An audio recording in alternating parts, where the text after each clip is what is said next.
Today, let's go through a bit of a CDC update, both in terms of some viral outbreaks aboard cruise ships and also some major changes that are coming down the pike in terms of the childhood vaccine schedule across the whole country. Let's start though with the ships. Up on your screen right now is a report that was released by the CDC detailing a large viral outbreak on a cruise ship which was traveling from Colombia back to the US. In their official release, the CDC said that 98 people aboard a cruise ship called the Serenade of the Seas became sick with something known as norovirus. According to the breakdown, 94 passengers, alongside 4 members of the crew, began to experience symptoms of diarrhea, abdominal cramps, vomiting, and headaches, all of which are symptoms of the norovirus. Furthermore, it's perhaps worth noting that this is actually the 19th time this year that the CDC reported on an outbreak of one of these gastrointestinal illnesses on board a cruise ship. In fact, as you can see up on your screen, out of the 19 reported ships thus far this year, 14 of them were discovered to be infected with the norovirus, and for the others, you have 3 unknown outbreaks. You have 1 outbreak of E. coli and another one that was presumed to be fish poisoning. Now, getting back to this most recent outbreak, once the passengers on board the Serenade of the Seas, once they began to get sick one after another, the cruise line took a number of steps to try and mitigate the level of damage, including they disinfected the common areas, as well as, funny enough, they began to collect stool samples from the passengers in order to send them back to a laboratory at the CDC for testing. I bet that's not what people assumed they were signing up for when they were scheduling that cruise adventure. Regardless, though, in terms of what the norovirus actually is, the symptoms of it are very similar to those of the stomach flu. Here's, in fact, how the CDC describes the norovirus over on their website. Quote, "Symptoms include forgetting to smash those like and subscribe buttons below this video." Now, I'm of course just joking about that. Those are symptoms of something a lot more serious than norovirus, but do consider smashing those like and subscribe buttons anyway, because it does force the YouTube algorithm to take this video and share it out to ever more people. So thank you for that. Now, getting back to this document, here's how the CDC really describes the norovirus. Quote, "Norovirus is a very contagious virus that causes vomiting and diarrhea. It is sometimes called the stomach flu or the stomach bug. However, norovirus illness is not related to the flu. The flu is caused by the influenza virus. Norovirus causes acute gastroenteritis and inflammation of the stomach or intestines. A person usually develops symptoms 12 to 48 hours after being exposed to norovirus. Most common symptoms are diarrhea, vomiting, nausea, stomach pain. Other symptoms include fever, headache, and body aches." Now, in general, for healthy individuals, there's not too much to worry about, no more than worrying for, let's say, the common cold or the seasonal flu. However, in tight, enclosed spaces like cruise ships, for instance, the whole thing becomes a bigger issue. Here's the CDC again. Quote, "Norovirus can be especially challenging to control on cruise ships because of the close living quarters, shared dining areas, and rapid turnover of passengers. When the ship docks, norovirus can be brought on board in contaminated food or water, or by passengers who were infected while ashore. Repeated outbreaks on consecutive cruises may also result from infected crew or environmental contamination. This is because norovirus can persist on surfaces for days or weeks and is resistant to many common disinfectants." And as such, you had Royal Caribbean, which is the company that operates the ship, the Serenade of the Seas. They said to us here at the Epoch Times via email when we reached out to them, they said as a response to this recent outbreak, quote, "The health and safety of our guests, crew, and the communities we visit are our top priority. Our staff implement rigorous cleaning procedures, many of which far exceed public health guidelines. We will increase cleaning and disinfection procedures on board the ship, collect stool specimens for testing, isolate crew and passengers who have symptoms, and consult with the CDC on its procedures and report cases to the agency." If you want to go ahead and read the full CDC report on this latest incident, I'll throw a link to it. You can find it down in the description box below. All right, I'd like to pause here for a super quick moment in order to introduce today's new sponsor, Ave Maria Mutual Funds.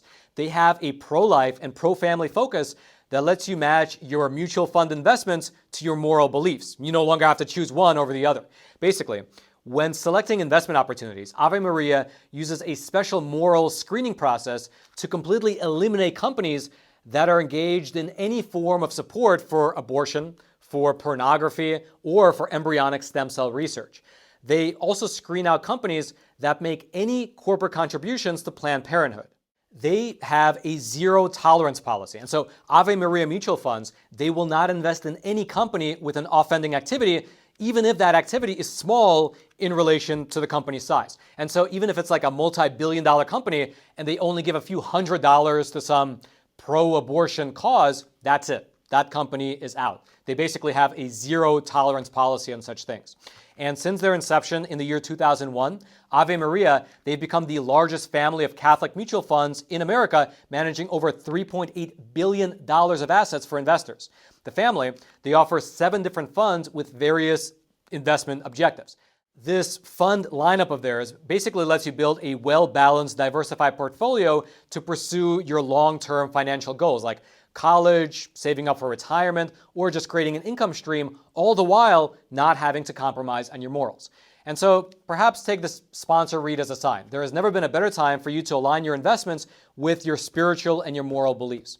Get started now by visiting avemariafunds.com/Roman, and there you can request a free information kit. You can also request the kit by simply calling 1-866-AVE Maria. That's AVEMARIA, and use the promo code Roman over the phone.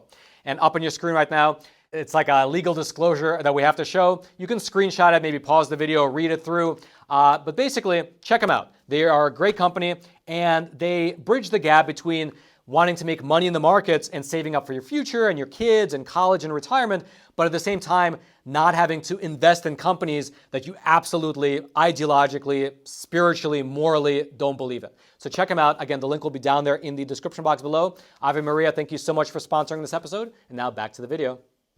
However, since we're on the topic of the CDC, let me give you a few updates on what the agency has been up to in other areas, most related to vaccines, because that seems to be the crux of their focus right now. To start with, on Monday, October 6th, you had the current acting director of the CDC call on big pharma manufacturers to split up the MMR vaccine into 3 separate shots. For your reference, the MMR vaccine is a 3-in-1 shot. It targets measles, mumps, as well as rubella in one syringe. And if you look at the current CDC vaccine schedule for kids, children need to get 2 doses of the shot. The first dose is given just around the time the kid turns 1, and then the second dose is given around the time the kid turns 4. And it's given as one shot. It's a single injection which contains 3 different things. And based on that CDC immunization schedule, well, pretty much all states require that kids get 2 shots of the measles vaccine in order to be able to attend school. Now, back in September, you had President Trump release a statement that was advising all Americans to, quote, break up the MMR shot into 3 totally separate shots, not mixed. However, that actually does not exist as an option right now. According to the CDC, there's currently no separate vaccines for measles, mumps, and or rubella. They're all a 3-in-1 shot. And so that's exactly where this statement from Jim O'Neill, the current acting director of the CDC, comes in. He was calling on the manufacturers to split them up so people have that option. Quote, I call on vaccine manufacturers to develop safe monovalent vaccines to replace the combined MMR and break up the MMR shot into 3 totally separate shots. Now, thus far, none of the large manufacturers have issued a reply to that request. However, there was somewhat of a statement from a large pharmaceutical company executive late September that touched on the issue of why these 3 are combined into one shot in the first place. Quote, Richard Haupt, Merck's head of global medicine and scientific affairs, vaccines, and infectious diseases, said during a meeting in September that combination vaccines improve completion and on-time vaccination, leading to higher adherence and fewer delays in disease prevention. Likewise, along that same vein, you had Dr. Paul Offit, who was a former member of the FDA's advisory panel on vaccines. He said something similar about this plan. He released a short video basically criticizing this request from HHS, and here was his argument. I won't play the full video, just the tail end where he kind of breaks down the argument against breaking up the shot. In 1998, Andrew Wakefield published a paper in Lancet claiming that the measles, mumps, rubella vaccine caused autism. He claimed that the reason it caused autism was because it was given as a combination rather than as 3 separate shots. Now, over time, there have been 24 separate studies, retrospective studies, looking at children who received the MMR vaccine, compared them to children who didn't receive the MMR vaccine, and found that your chance of getting autism was the same in both groups. So there was no reason to believe that the measles, mumps, rubella vaccine caused autism. Therefore, there is no reason to believe that separating the vaccine into its three component parts will lessen the risk of autism. All it will do is make vaccines less affordable, more expensive, and less feared. All it will mean is that children will be getting 6 shots instead of 2 shots for no reason. So it is a wholly irresponsible thing for Jim O'Neill to have said, and I can only imagine that the 2 companies that make MMR vaccine in this country, Merck and GlaxoSmithKline, will refuse to do it.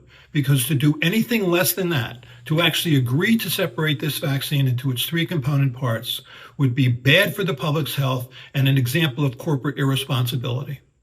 And so all that was the MMR vaccine. However, on that very same day, Monday, October the 6th, the CDC actually came out with a new recommendation regarding the MMRV vaccine as well. You see, besides the MMR shot, some pediatricians give something called the MMRV, which is the measles, mumps, rubella, as well as varicella, otherwise known as chickenpox shot. It's basically a 4-in-1 vaccine that combines the MMR shot with chickenpox. However, that shot is no longer getting recommended by the CDC. Quote, in September, the Advisory Committee on Immunization Practices said that the CDC should stop recommending the measles, mumps, rubella, varicella vaccine due to data showing that younger children faced an elevated risk of febrile seizures if they received the vaccine. Instead, children should receive the measles, mumps, rubella MMR vaccine and separately a chickenpox shot, the panel said in a split vote. And so again, back in September, this panel voted for this change in recommendation. But it was still up to the CDC whether to actually take that advice. And they did. On Monday, October 6th, Jim O'Neill, who is again both the current acting director of the CDC and he's also the deputy health secretary right below RFK Jr., he released the following via an HHS statement. Quote, the CDC Child and Adolescent Immunization Schedule's new recommendation of standalone chickenpox vaccination for toddlers through age 3 follows evidence presented to ACIP, which is the Advisory Committee on Immunization Practices, by the CDC Immunization Safety Offices that healthy 12 to 23 months old toddlers have increased risk of febrile seizure 7 to 10 days after vaccination for the combined measles, mumps, rubella, and varicella vaccine compared to those given immunization for chickenpox separately. The combination vaccine doubles the risk of febrile seizures without conferring additional protection from varicella compared to standalone vaccination. And so with that as the justification, on Monday, the 4-in-1 MMRV vaccine was split up on the schedule. And then furthermore, the CDC acting director, he also advised the manufacturers to begin splitting up the MMR vaccine as well, which might be alluding to changes in the official recommendations that are coming down the pike in the near future. And so that is where we are currently at. However, I will make a quick mention that I checked, and as of right now, the official CDC childhood immunization schedule has yet to be updated because that notice of a change in recommendations is so new. It only just came out last Monday that the actual schedule, the one with the actual sort of grid and pictures on it, that has yet to be updated. It'll likely be updated in the following weeks.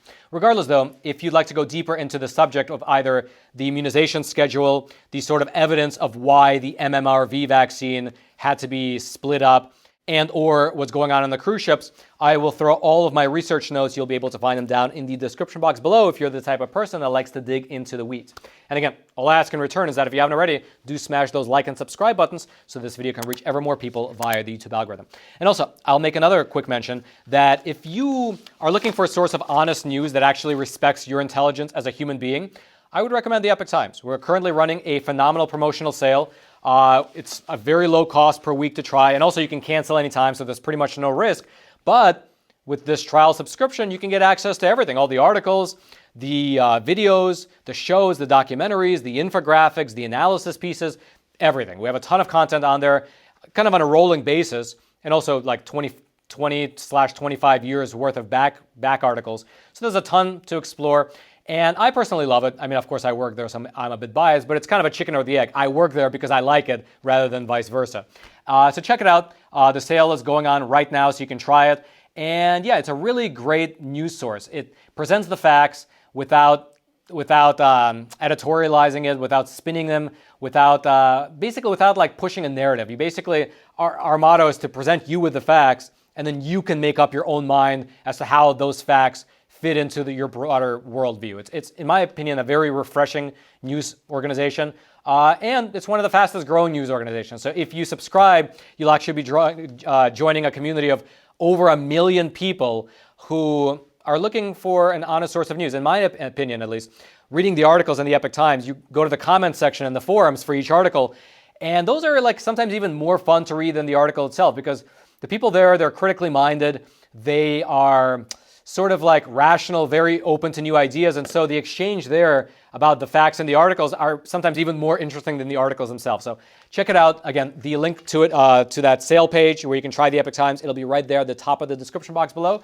And I hope to see you there. I hope to have you on board. There's a ton of Facts Matter episodes on the website that just have never made it here to YouTube. A lot to explore. So hope you check it out. The link again will be down there in the description box below. And then until next time, I'm your host, Roman from the Epoch Times. Stay informed, and most importantly, stay free.